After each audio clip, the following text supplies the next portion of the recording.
அந்த அம்மா கிக்கித்தாவோ டக்கித்தாவோ what ever it is, அந்த அம்மா வந்து ஒரு ரிப்போர்ட்டை கொடுக்குறா, கையில கொடுக்குறான்னு, சாரி வெரி சாரி, அந்த அம்மா யாருன்னே தெரியாது, அதனால டிஸ்ஆனரிஃபிக் சிங்குலர்ல பேசுறது நல்ல இல்லை.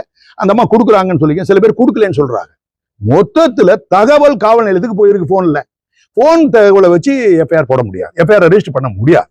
அப்ப அவன் என்ன செஞ்சிருக்கான் அந்த இன்ஸ்பெக்டர், நீங்க நேரடியா வந்து கொடுத்து ஆன்லைன்ல ரிப்போர்ட் அனுப்புங்க அவர் சொல்லணும். இன்ஸ்பெக்டர் ஆன்லைன்ல வந்துருச்சு அப்படின்னா அடுத்த நாளைக்கு கூட இந்த அம்மா காலையில வரலாம். வந்த பிறகு சார் நான் ஏற்கனவே ஆன்லைன்ல கொடுத்துட்டேன் அப்படிங்கும் போது அந்த ஆன்லைன்ல வந்து டவுன்லோட் பண்ணணும். நல்லா பாருங்க, இது வந்து மெசேஜ், நல்ல கேள்வி சார். இந்த மெசேஜ் தமிழ்நாடுக்கு ஃபுல்லா போகட்டும். எந்த காவல் நிலையத்திலும் உங்களுக்கு ரசீது கொடுக்குறாங்களா? நீங்க ரிப்போர்ட் கொடுக்கறதுக்கு ரசீது கிடைக்குதா உங்களுக்கு? ரசீதுக்கு ஒரு விலை வாங்குறாங்க தெரியுதா இல்லையா? அது சொல்ல மாட்டேங்கிறீங்க. ரசீதுக்கு ஒரு பிரைஸ் இருக்கு, புரியலையா? பிரைஸ்னா மேற்படி சில்லற, நீங்க லஞ்சம்பிங்க, நம்ம மேற்படி பாக்ஷீஸ் நம்ம இதுக்கு ரசீதுக்கு ஒரு வாட்டை இருக்கணும். எஃப்ஐஆர் காப்பி கொடுக்கணும்னா கொடுங்க சார், 10 ரூபா கொடுங்கன்னா ஒரு வேற வழி இல்லாம கொடுப்பாங்க. ஆனா இதெல்லாம் பாத்தீங்கன்னா ரசீதுங்கிறதே கிடையவே கிடையாது.